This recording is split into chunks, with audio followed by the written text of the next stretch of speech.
11th ले ले या 10th करूँ? 11th. Find the first or second part. Find the equation of line passing through the point 2, 1, 3. Required line passing through the point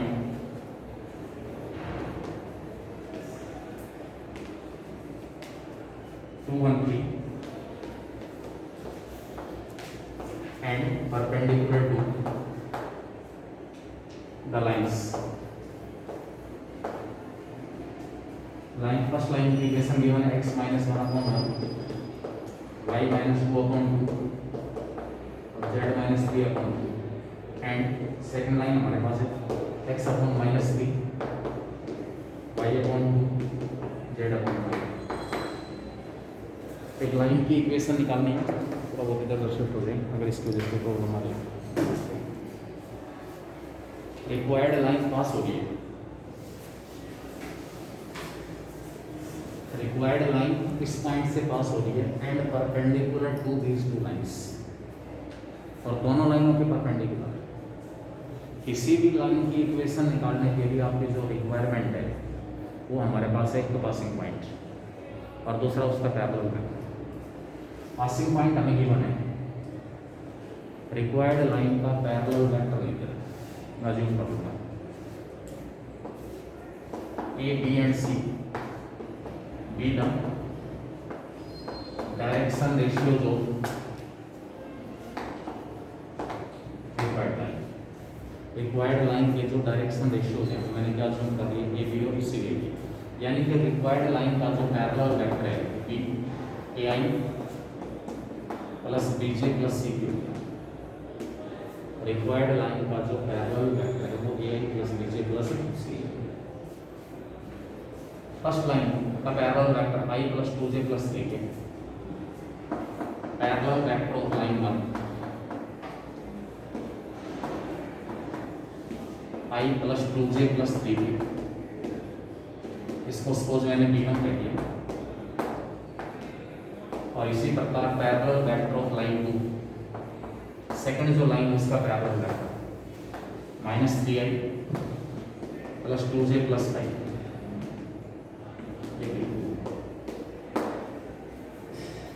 required जो line है वो perpendicular है इन दोनों की.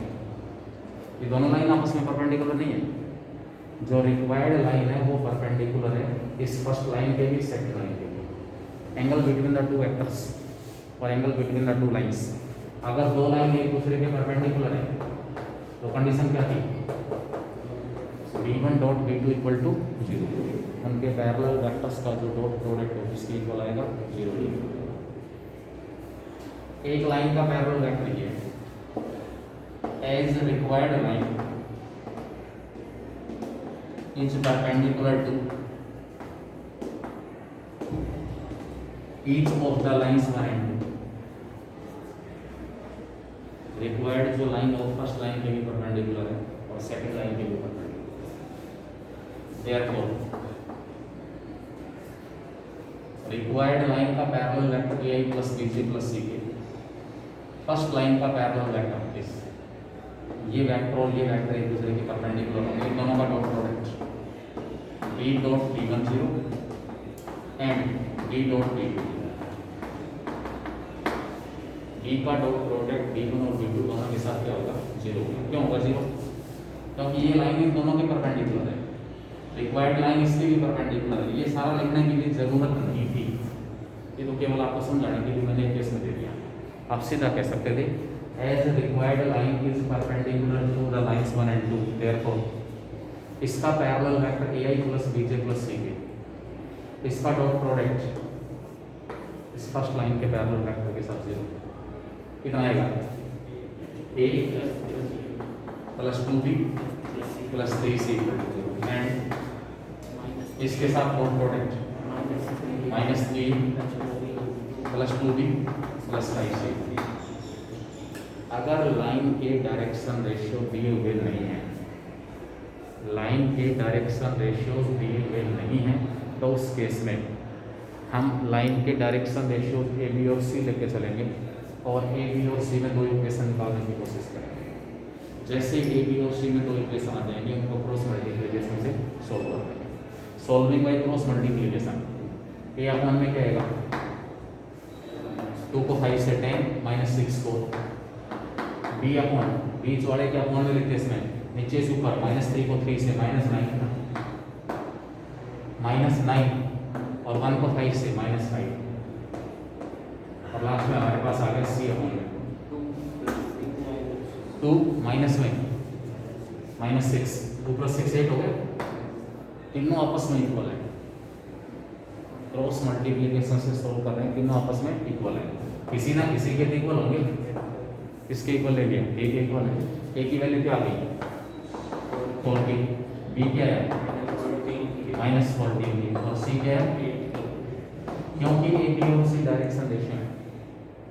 ए बी और c direction ratio therefore direction ratio of required line जो required line है उसके डायरेक्शन रेशियो होते हैं। कॉमन कांस्टेंट कैंसिल कर रहा हूँ 2 -7 और डायरेक्शन रेशियो आपके पास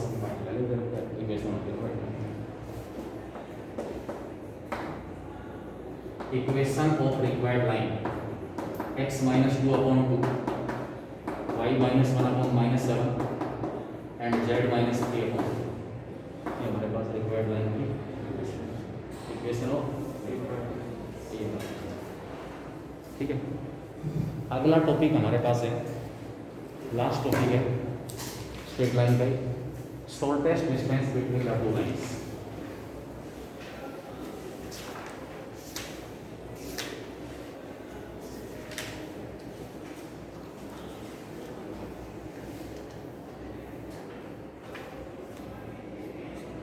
shortest distance between the two lines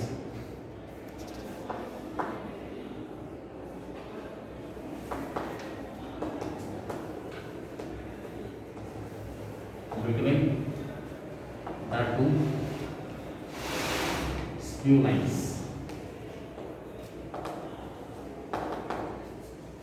दो स्क्यू लाइंस के बीच की शॉर्टेस्ट डिस्टेंस। तो सबसे पहले तो हमारे पास इसमें डेफिनेशन है कि स्क्यू लाइन होती क्या है। Two lines which are non parallel and non intersecting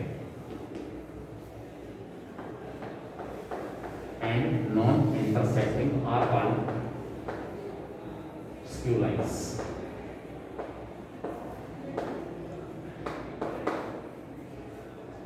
जो लाइंस ना तो एक दूसरे के पैरेलल है और ना ही एक दूसरे को इंटरसेक्ट कर रही है वो लाइंस क्या कहलाएंगी स्क्यू लाइंस।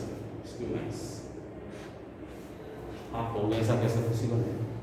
ब्लैक बोर्ड पर कोई भी दो लाइन में ड्रा कर रहा हूँ या तो एक दूसरे के पैरेलल नहीं या कहीं ना कहीं एक दूसरे को इंटरसेक्ट कर देंगे। अब मैंने दोनों ही पॉसिबिलिटी खत्म कर दी कि लाइन ना तो पैरेलल है और ना ही intersect. Non parallel and non intersecting lines are called skew lines. तो स्क्यू लाइंस के बीच की हम डिस्टेंस शॉर्टेस्ट डिस्टेंस कैसे निकालेंगे। तो सबसे पहले तो इस स्क्यू लाइंस होंगी क्या non coplanar lines are called skew lines. Non जो कोप्लेनर लाइंस हैं उन्हीं को हम क्या कहेंगे स्क्यू लाइंस कहेंगे। नॉन कोप्लेनर का मतलब है जो लाइन से एक प्लेन में नहीं है। मान लो ये ब्लैक बोर्ड आपके पास है एक लाइन दी हुई है दूसरी लाइन इसके ऊपर से क्रॉस कर जाएगी दोनों का प्लेन डिफरेंट है। लाइन ना पैरेलल है ना इंटरसेक्ट करेंगे। नॉन कोप्लेनर है एक ही प्लेन में नहीं है। कोई भी ऐसा प्लेन नहीं है जो एक साथ इन दोनों लाइनों को क्या करेगा कंटेन करेगा। Non coplanar lines are called skew lines. अब हमें इन स्क्यू लाइंस के बीच की शॉर्टेस्ट डिस्टेंस निकालनी है। वो शॉर्टेस्ट डिस्टेंस क्या होगी। ये हमारे पास दो केस दिया हुआ है लाइन चौक यहाँ पर जो है वो किसको रिप्रेजेंट कर रहा है शॉर्टेस्ट डिस्टेंस। शॉर्टेस्ट डिस्टेंस तो क्या होगी ये शॉर्टेस्ट डिस्टेंस। एक पॉइंट कहाँ पर है फर्स्ट लाइन के ऊपर है, और एक पॉइंट कहाँ पर है, सेकंड लाइन के ऊपर है। ठीक है, एक पॉइंट फर्स्ट लाइन के ऊपर, एक पॉइंट कहाँ पर है, सेकंड लाइन। इस पॉइंट को मैंने पी कह दिया जो फर्स्ट लाइन के ऊपर है, और नीचे वाले इस पॉइंट को मैं क्या कह रहा हूँ, क्यू। तो पी क्यू जो है वो क्या होगी, shortest distance.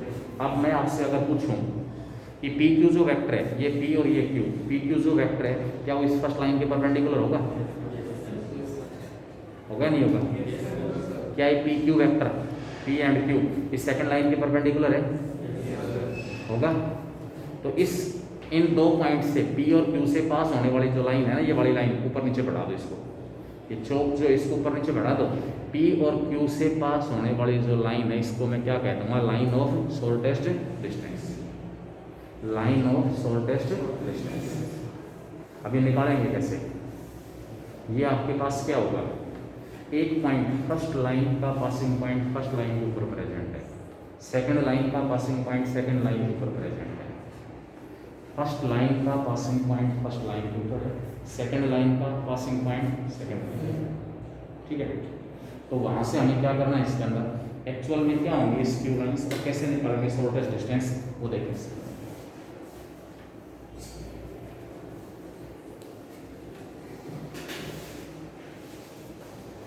Let the two lines be. Let the two lines be.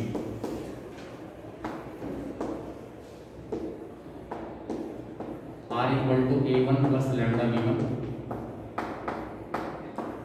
and second line R equal to A2 plus mu B2.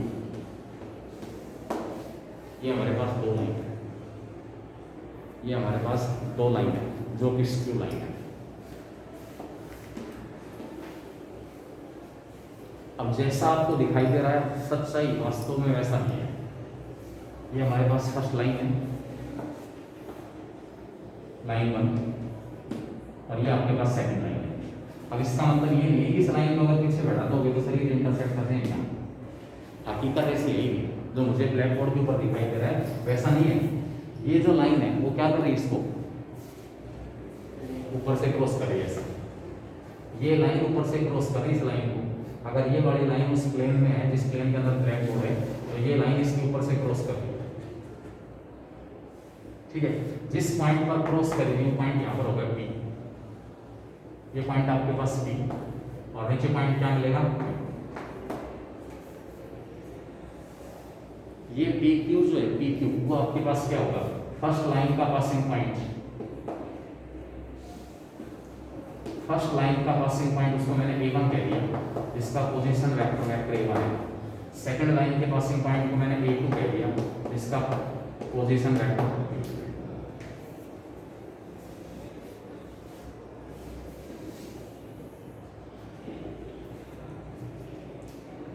PQ is shortest distance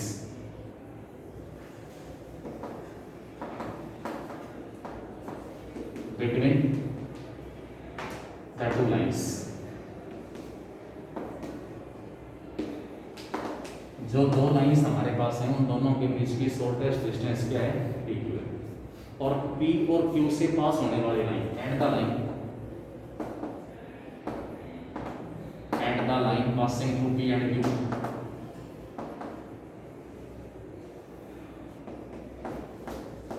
is the line of shortest distance।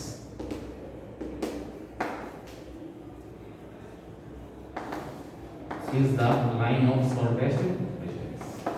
P और Q से पास होने वाली जो line है वो हमारे पास क्या कहलाएगी, लाइन ऑफ शॉर्टेस्ट डिस्टेंस। मतलब इस लाइन को आगे पीछे बढ़ा दें। अभी मैंने आपको प्रैक्टिकली क्या दिखाया था कि ये जो लाइन ऑफ शॉर्टेस्ट डिस्टेंस है फर्स्ट लाइन के परपेंडिकुलर है, सेकंड लाइन अगर इसके ऊपर से क्रॉस कर रही है तो ये लाइन ऑफ शॉर्टेस्ट डिस्टेंस उसके भी परपेंडिकुलर है। फर्स्ट लाइन के पैरेलल कौन है, P1, सेकंड लाइन के पैरेलल कौन है, P2। तो क्या ये वेक्टर PQ V1 वेक्टर के परपेंडिकुलर होगा? तो V1 की डायरेक्शन क्या है, फर्स्ट लाइन के पैरेलल है V1, ये PQ क्या है, फर्स्ट लाइन के परपेंडिकुलर। तो PQ किसके परपेंडिकुलर होगा, V1। ये सेकंड लाइन ऊपर, सेकंड लाइन PQ उसके भी परपेंडिकुलर है। इसका मतलब जो PQ आपके पास वेक्टर होगा वो इस V2 वेक्टर के भी क्या होगा, perpendicular.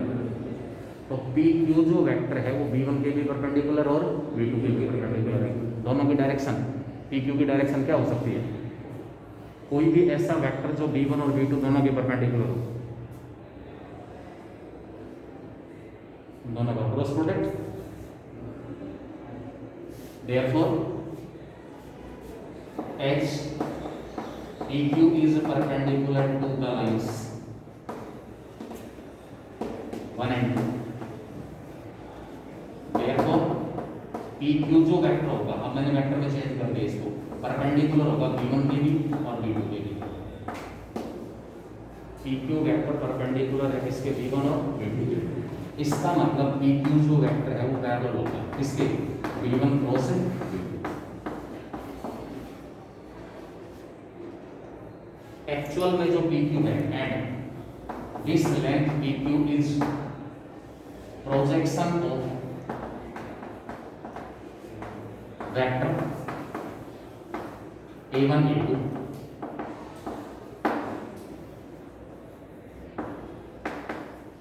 on the vector B1 cross B2।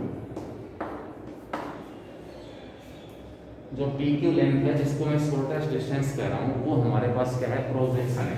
किसका प्रोजेक्शन है, वेक्टर A1 A2 का। किसके ऊपर, on the vector B1। Projection क्या बताया था आपको, एक वेक्टर का प्रोजेक्शन दूसरे वेक्टर के ऊपर ज्योमेट्रिकली प्रोजेक्शन क्या बताया था, वेक्टर आपके पास A था, ये वेक्टर B है, क्या करेंगे यहां से इस B के टर्मिनल पॉइंट से इसके ऊपर परपेंडिकुलर ड्रा करोगे, O से लेकर OA vector A OB vector B, तो O से लेकर C तक की जो लेंथ है OC, it is the projection of B on A, it is the projection of B on A। B का प्रोजेक्शन है किसके ऊपर, A के, ठीक है। Projection of B on A कैसे निकला प्रोजेक्शन,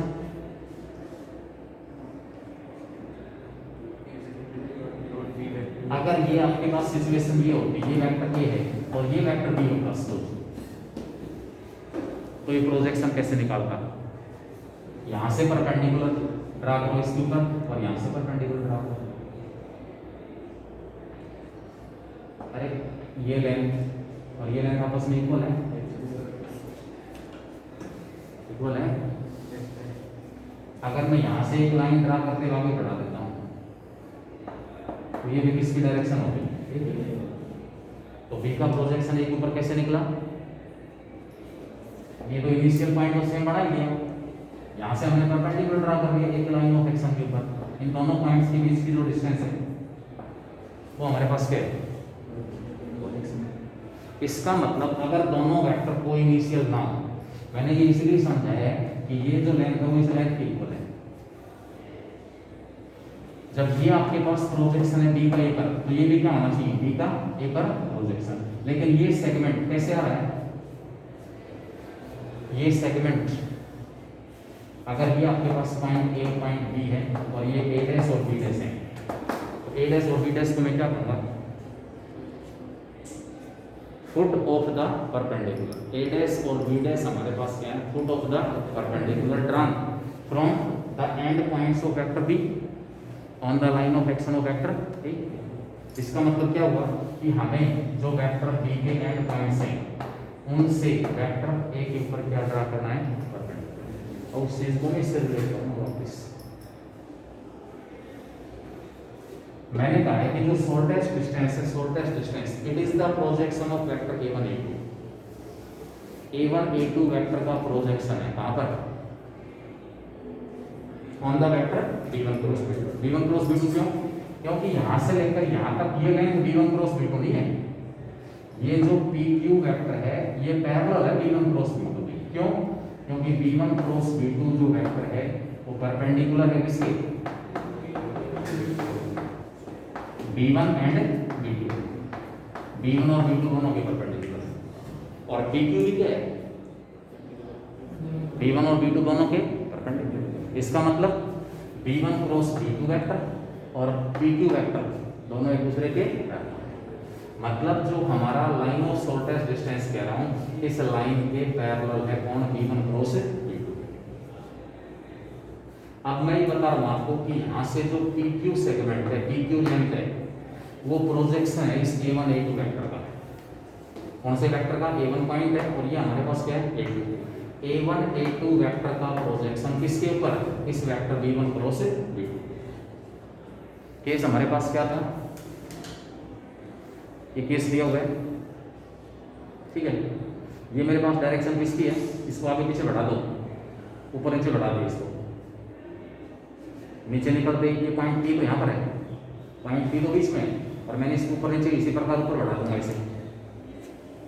इसका मतलब ये जो चौक है वो कौन से वेक्टर को रिप्रेजेंट कर रहा है, V1 क्रॉस V2। ये वाला पॉइंट P है और यहाँ पर ये वाला पॉइंट क्या हो जाएगा, Q। अब आप मेरे को ये बताओ कि इस लाइन के ऊपर कोई भी पॉइंट हो, कोई भी पॉइंट इस लाइन के ऊपर, वहां से आप परपेंडिकुलर ड्रा करोगे इस वेक्टर के ऊपर, तो कहां पर मिलेगा इस वेक्टर को,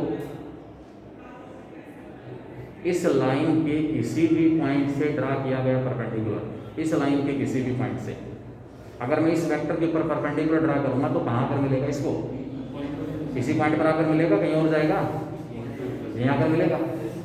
तो इसके बाद फिर दूसरी लाइन है, इस दूसरी लाइन के ऊपर कौन सा पॉइंट है, Q है कहीं ना कहीं, सॉरी A2 है। उस A2 पॉइंट से आप इस V1 क्रॉस V2 ऊपर नीचे बढ़ा दो, इसको V1 क्रॉस V2, इस लाइन के ऊपर कोई पॉइंट है A2, वहां से परपेंडिकुलर ड्रा कर रहे हो किसके ऊपर, V1 क्रॉस V2 के ऊपर। वो ड्रान परपेंडिकुलर कहां पर मिलेगा, Q पर या और कहीं, अरे ये लाइन है, इस लाइन के ऊपर कोई भी पॉइंट दिया हुआ आपको A2 पॉइंट, जो इस लाइन का पासिंग पॉइंट है, सेकंड लाइन का पासिंग पॉइंट है, उस पॉइंट से मैं इस लाइन के ऊपर, इस वेक्टर के ऊपर परपेंडिकुलर ड्रा कर रहा हूँ। ये वेक्टर मेरा V1 क्रॉस V2 वेक्टर है, तो वो ड्रा किया गया परपेंडिकुलर कहाँ पर मिलेगा, इसको इस लाइन के किसी भी पॉइंट से परपेंडिकुलर ड्रा कर रहे हैं इस वेक्टर के ऊपर, तो यहीं पर आकर मिलेगा। वो कौन सा पॉइंट है, Q। इसका मतलब क्या हुआ, एक तरफ मैंने परपेंडिकुलर कहाँ से ड्रा किया था, A1 पॉइंट से, किस वेक्टर के ऊपर, V1 क्रॉस V2 के ऊपर, और दूसरी तरफ मैंने परपेंडिकुलर कहाँ से ड्रा किया, A2 पॉइंट से, कहाँ, इस V1 क्रॉस V2 के ऊपर। तो दोनों जो ड्रान परपेंडिकुलर्स हैं उनके फुट क्या होंगे, एक का फुट P और दूसरे का फुट Q, ठीक है। और उन दोनों फुट के बीच की डिस्टेंस, जो परपेंडिकुलर्स के फुट है उनके बीच की डिस्टेंस क्या होगी, शॉर्टेस्ट डिस्टेंस। तो वही मैंने लिखा है कि यहाँ पर आपके पास PQ जो भी शॉर्टेस्ट डिस्टेंस है, it is the projection of vector A1 A2। PQ जो हमारे पास, जिसको मैं शॉर्टेस्ट डिस्टेंस कह रहा हूँ, it is the projection of vector A1 A2। A1 A2 vector का प्रोजेक्शन किसके ऊपर, V1 क्रॉस V2, ठीक है। निकाल दो प्रोजेक्शन निकालने का फॉर्मूला, ये तो ज्योमेट्रिकल फॉर्मूला क्या होता है, projection of A on B,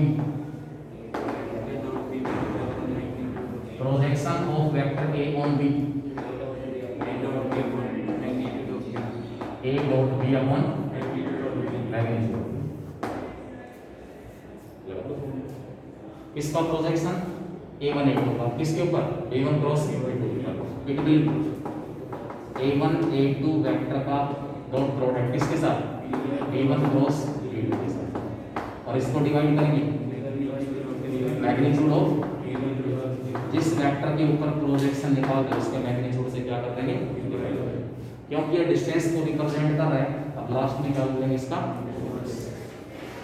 modulus क्यों ले रहे हैं, क्योंकि हम क्या कह रहे हैं, इसको प्रोजेक्शन जो है उसको मैं डिस्टेंस कह रहा हूँ, और डिस्टेंस कभी भी नेगेटिव नहीं है। इस वजह से हमारे पास लास्ट में क्या लिया जाएगा, चारों वेक्टर आपको दिए गए A1 A2 वेक्टर को, A1 A2 जो वेक्टर है, क्या इसको मैं A2 माइनस A1 कह सकता हूँ, बोलो। अरे ये A1 और A2 पॉइंट कौन से पॉइंट है, फर्स्ट लाइन का पासिंग पॉइंट A1, इसका पोजीशन वेक्टर क्या दिया हुआ है, ये पॉइंट A1 है, इसका पोजीशन वेक्टर A1, ये पॉइंट A2 है, इसका पोजीशन वेक्टर A2।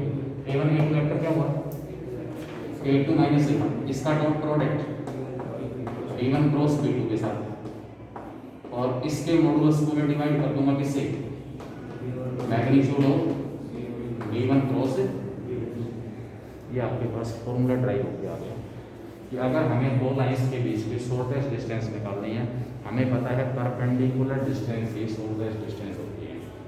तो दो लाइंस के बीच की अगर शॉर्टेस्ट डिस्टेंस निकालनी है, जिन दो लाइनों की इक्वेशन दी हुई है, तो फॉर्मूला हमारे पास क्या है, a2 minus a1। a2 minus a1 vector का डॉट प्रोडक्ट किसके साथ, b1 क्रॉस b2 के साथ। इसके मॉडुलस को डिवाइड कर देंगे किससे, magnitude of b1 cross b2। ये हमारे पास फॉर्मूला ड्राइव हो आ गया, shortest distance between the to skew. याद हमें ये फॉर्मूला रखना है। अब इसमें भी कहाँ से क्या हुआ, घर पे जाके अपना प्रैक्टिकली घर पे जाके 2-3 स्टिक्स लें, वहाँ से वेरीफाई करना जो मैंने बता दिया आपको। दो आपके पास स्टिक ये हो जाएंगे, ये होगी, एक नीचे वाली होगी, ये तो दो लाइन होगी। तीसरी स्टिक को इन दोनों लाइनों के बीच में इस प्रकार अरेंज कर देना जिस प्रकार ये आपको चौक उल्टा दिखाई दे रहा है। ठीक है, इन दोनों लाइनों के बीच का जो पोर्शन है वो तो आपका PQ है। दोनों लाइनों के बीच का जो पोर्शन है इस होल्डर का, वो पोर्शन इस होल्डर की जो लेंथ है वो हमारे पास क्या है, PQ।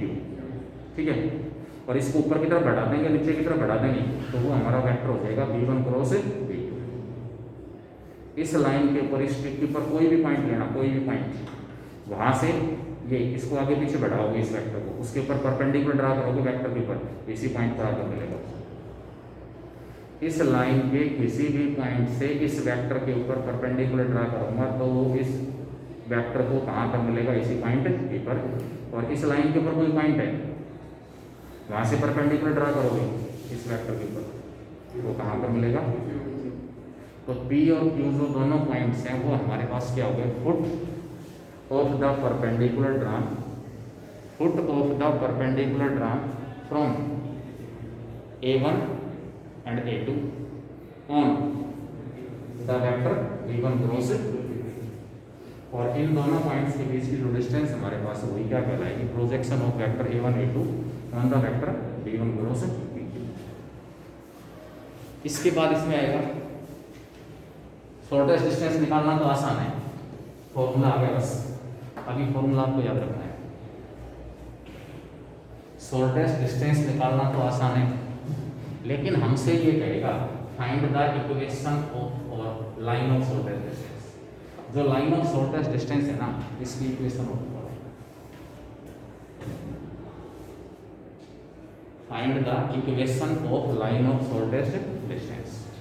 Line of shortest distance की इक्वेशन क्या होती है, इसका मतलब मुझे इस पॉइंट P और Q से पास होने वाली लाइन की इक्वेशन निकालनी है। लाइन ऑफ शॉर्टेस्ट डिस्टेंस क्या है, P और Q से पास होने वाले जो लाइन हमारे पास है उस लाइन की इक्वेशन। इसके लिए मेरे पास P और Q के कोऑर्डिनेट होने चाहिए। अब ये P और Q के कोऑर्डिनेट कैसे निकालें, P और Q के कोऑर्डिनेट कैसे निकालें। P कहाँ प्रेजेंट है, फर्स्ट लाइन के ऊपर है ना, और Q कहाँ पर है, तो फर्स्ट लाइन के आर्बिट्रेरी पॉइंट को मैं क्या कहूँगा, it is position vector of P। और सेकंड लाइन के जो आर्बिट्रेरी पॉइंट का पोजीशन वेक्टर है इसको हम क्या कहते हैं, पोजीशन वेक्टर ऑफ P और Q के पोजीशन वेक्टर आ गए, लेकिन वो किसके रूप में है, लैम्डा और म्यू के रूप में। अगली जो कार्रवाई हमारी है वो लैम्डा और म्यू निकालने के लिए। अब लैम्डा और म्यू कैसे निकालें, लैम्डा और म्यू कैसे निकालें, P का पोजीशन वेक्टर मेरे पास है, Q का पोजीशन वेक्टर मेरे पास है। अब मुझे PQ वेक्टर निकालना पड़ेगा, निकाल सकता हूँ आराम से। कैसे निकलेगा, पोजीशन वेक्टर होगा minus position vector, PQ vector आ गया। ये PQ वेक्टर इस B1 वेक्टर की क्या है, परपेंडिकुलर।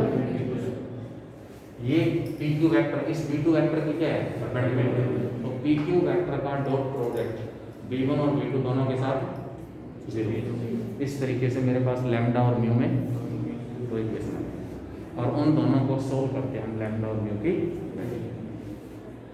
उन दोनों इक्वेशंस को सोल्व करके हम लैम्डा और म्यू की वैल्यू निकालेंगे। वो लैम्डा और म्यू की वैल्यू वापस यहाँ पुट कर दोगे, वो लैम्डा और Q की वैल्यू वापस यहाँ पुट कर दोगे तो हमारे पास क्या आ जाएगा, P और Q के जो पोजीशन वेक्टर्स हैं उनकी पर्टिकुलर वैल्यू आती है। और उसके बाद पोजीशन वेक्टर आते तो क्या कर लोगे, लाइन की इक्वेशन भी निकालोगे। कौन सा formula, r equal to a plus lambda times of b minus b, या फिर x minus x1 upon x2 minus x1 equal to y minus y1 upon y2 minus y equal to z minus z1 upon z। ठीक है। और क्या P और Q के position vector या coordinate आते ही मैं डिस्टेंस फॉर्मूले से P2 डिस्टेंस निकाल सकता हूं, यानी कि उस केस में इस फॉर्मूले की भी जरूरत नहीं है। P और Q के कोऑर्डिनेट आते ही हम क्या कर सकते हैं, P और Q के बीच की डिस्टेंस फॉर्मूले से निकाल सकते हैं, जो क्या कहलाएगी, शॉर्टेस्ट डिस्टेंस। ठीक है, ये केस आपके पास चलेगा। एक एक दो क्वेश्चन हम डिस्कस कर लेंगे। उसके बाद इसमें फॉर्मूला आता है shortest distance between the parallel lines. ये तो स्क्यू लाइंस हैं जो ना पैरेलल है ना इंटरसेक्ट कर रही है।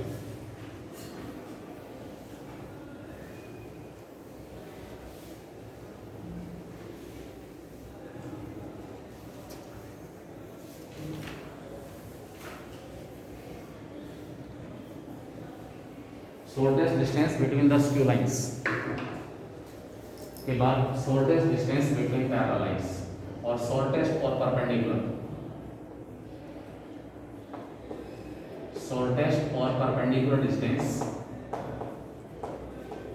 Between the to parallel lines. दो पैरेलल लाइंस हैं, उनके बीच की हम शॉर्टेस्ट या परपेंडिकुलर डिस्टेंस निकालेंगे।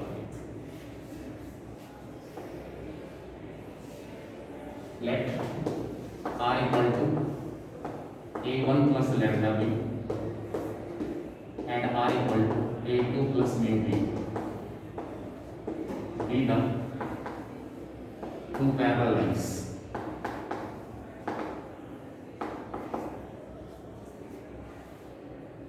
R equal to a1 plus lambda b and r equal to a2 plus mu b be the two parallel lines. मैंने पैरेलल वेक्टर सेम ले लिया दोनों में, क्योंकि दोनों लाइन एक दूसरे के पैरेलल है, दोनों लाइन एक दूसरे के पैरेलल है, तो पैरेलल वेक्टर सेम, दोनों का पैरेलल वेक्टर सेम होगा, वही लिया। फर्स्ट लाइन आपके पास है, सेकंड लाइन है।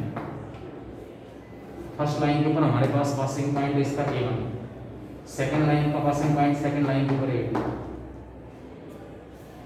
और ये डायरेक्शन किसकी है, vector.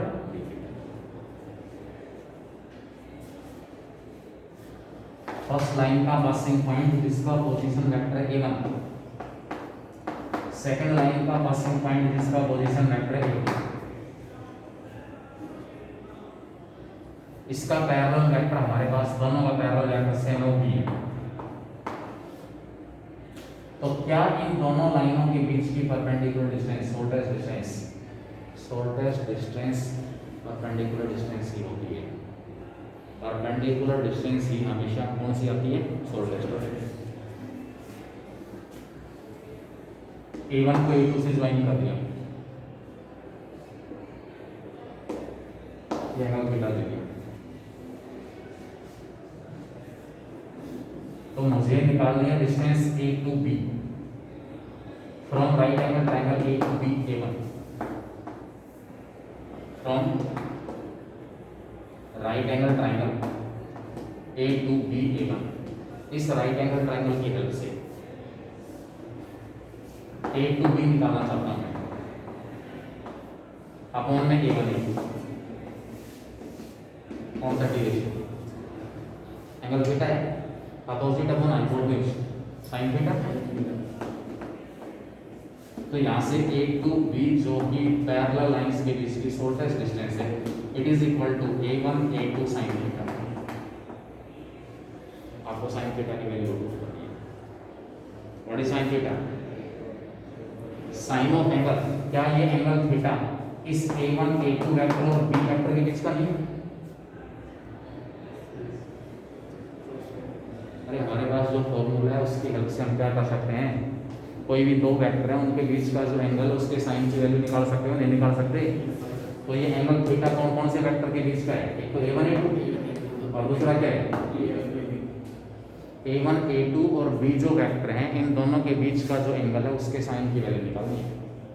Sign of angle between the two vectors formula magnitude of a cross b upon में magnitude of a into magnitude of b।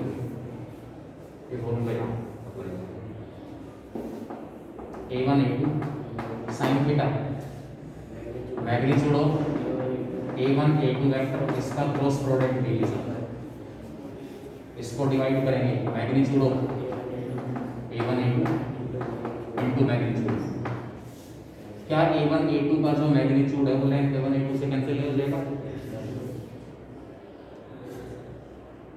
a1 a2 vector का मैग्नीट्यूड लेंथ a1 a2 तो है, वो क्या होगा कैंसिल, क्या बचा ऊपर a1 a2 वेक्टर।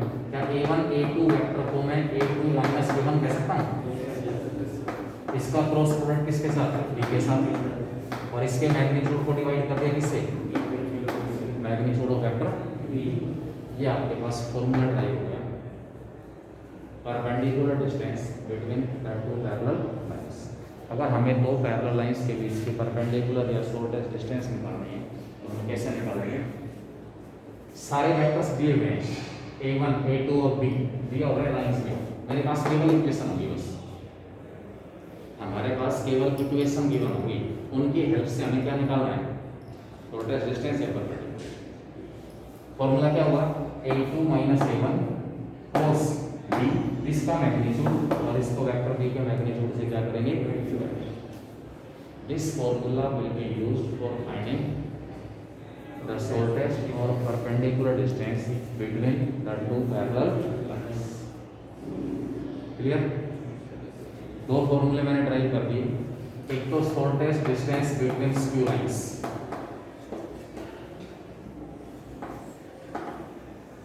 क्या होती है स्क्यू लाइंस? ना तो पैरेलल हो ना इंटरसेक्ट करें, ना तो पैरेलल हो ना इंटरसेक्ट करनी, वो लाइंस क्या कहलाएंगी? Skew lines. इसके बाद ये फॉर्मूला आपके पास था a2 माइनस a1 इसका डॉट प्रोडक्ट किसके साथ? a1 क्रॉस b2 के साथ, इसके मैग्नीट्यूड को डिवाइड कर दिया किससे? Magnitude of a1 cross b2 से।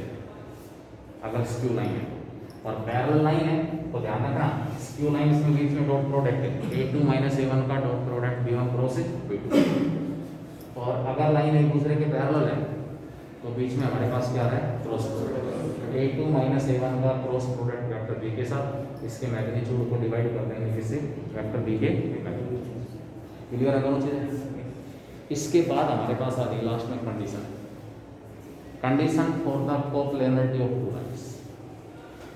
ऐसी कोई कंडीशन की दो लाइन अगर एक ही प्लेन में है तो कौन सी कंडीशन को सेटिस्फाई करें? Condition for the coplanarity of two lines.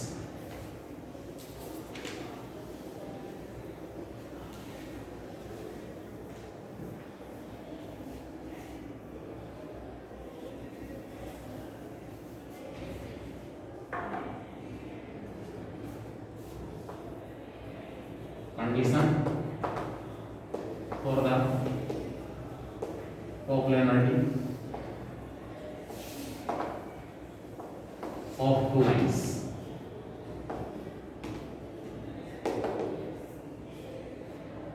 बेटा जो लाइन एक ही प्लेन में है, ब्लैक बोर्ड के ऊपर में कोई भी दो लाइन ड्रा करता है, ब्लैक बोर्ड के ऊपर में कोई भी दो लाइन ड्रा करूंगा, दो पॉसिबिलिटी है, या तो एक दूसरे के पैरेलल रहेंगे या कहीं ना कहीं आगे पीछे intersect. Coplanar lines will be of two types।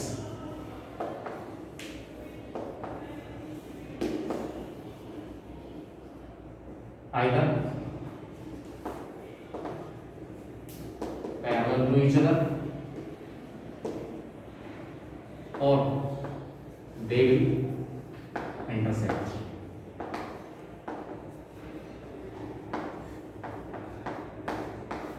They will intersect.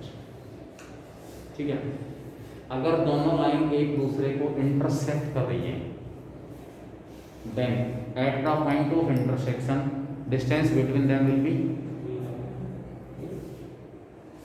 If the two lines intersect,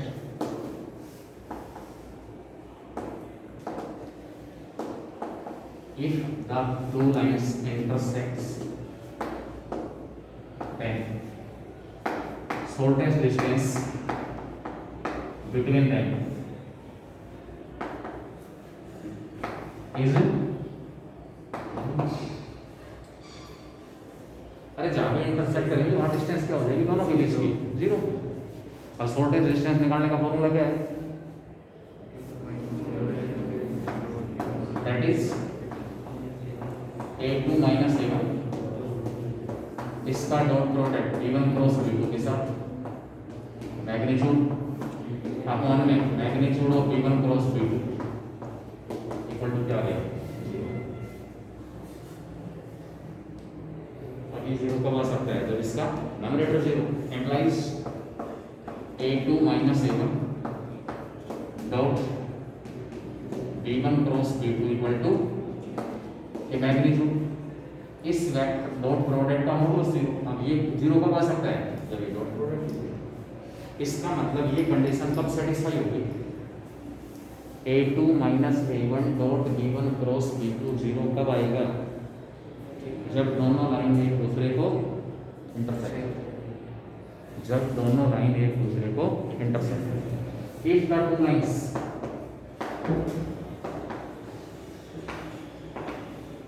are parallel to each other,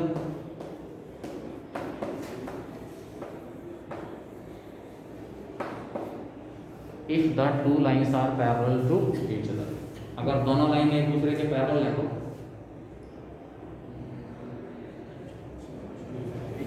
अरे लाइन एक दूसरे के पैरेलल है तो B1 और B2 पैरेलल होंगे, और B1 और B2 पैरेलल है तो B1 क्रॉस B2 जीरो होगा।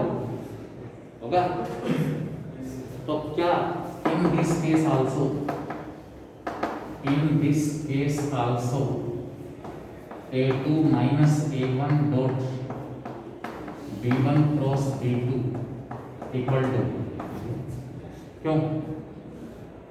क्योंकि ये जो B1 क्रॉस B2 इस केस में उसकी वैल्यू क्या आ रही है? जीरो।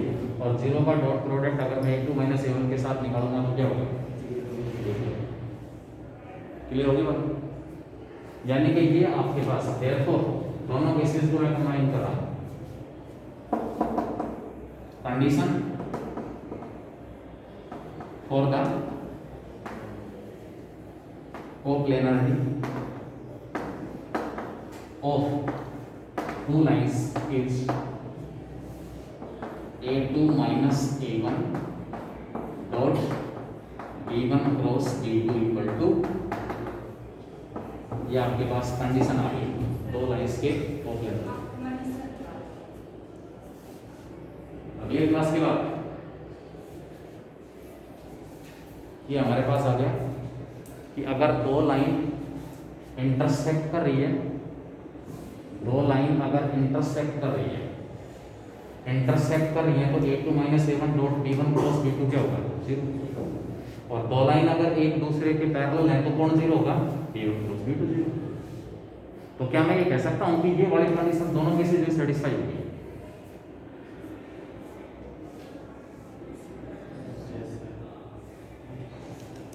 अभी से वो क्लासिफिकेशन बाकी है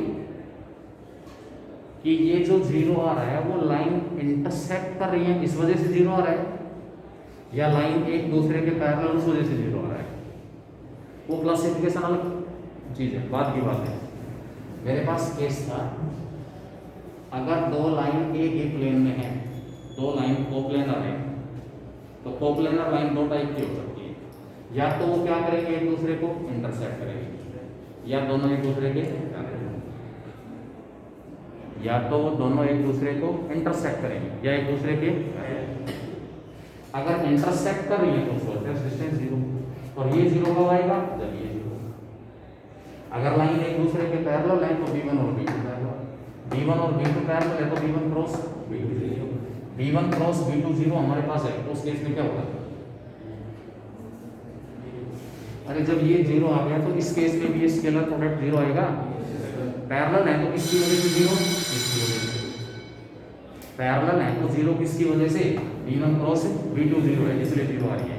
और इंटरसेक्टर ही है तो ये सारा फैक्टर 0 होते हैं शॉर्टेस्ट डिस्टेंस। क्लियर? तो ये आपके पास इसमें चलेगा। लास्ट टॉपिक, ये दो हमारे पास स्क्यू लाइंस हैं, उनके बीच की हमें डिस्टेंस निकालनी है, shortest distance between the skew lines, shortest distance between the skew lines. उसके बाद सेकंड पॉसिबिलिटी इसमें shortest distance between parallel lines, and last condition for coplanarity of दो लाइंस। अगर दो लाइन कोप्लेनर है तो कौन सी कंडीशन को सेटिस्फाई करेंगी? A2 minus A1 dot B1 cross B2 क्या होगा? ये कंडीशन दोनों केसेस में सेटिस्फाई हो रही है, अगर लाइन पैरेलल है तो भी और लाइन इंटरसेक्ट कर रही है तो भी। अब इसमें से पैरेलल है नहीं, उसका डिसीजन लाइंस की इक्वेशन देख के हो जाएगा। कैसे? अगर दोनों लाइन एक दूसरे के पैरेलल हुई तो क्या आपके पास A1 plus lambda B1 and R equal to A2 plus B2, दोनों लाइन एक दूसरे के पैरेलल हैं तो B1 और B2 वेक्टर, B1 और B2 वेक्टर क्या होंगे? एक दूसरे के पैरेलल होंगे। B1 और B2 वेक्टर एक दूसरे के पैरेलल होंगे। अच्छा, B1 और B2 एक दूसरे के पैरेलल हैं तो IJ और K के कोएफिशिएंट्स का रेशियो सेम। तो क्या जब इक्वेशन देख के आप अंदाजा नहीं लगा लोगे कि लाइन एक दूसरे के पैरेलल हैं या फिर इंटरसेक्ट कर रही है? ये 0 आ रहा है और पैरेलल है नहीं, इसका मतलब इंटरसेक्ट। अब इंटरसेक्ट कर रही है तो आपसे पॉइंट ऑफ इंटरसेक्शन निकलवाएगा। निकाला था सेकंड एक्सरसाइज में, निकाला था ना पॉइंट ऑफ इंटरसेक्शन। उस मेथड से हम क्या करेंगे? Point of intersection. ठीक, बाकी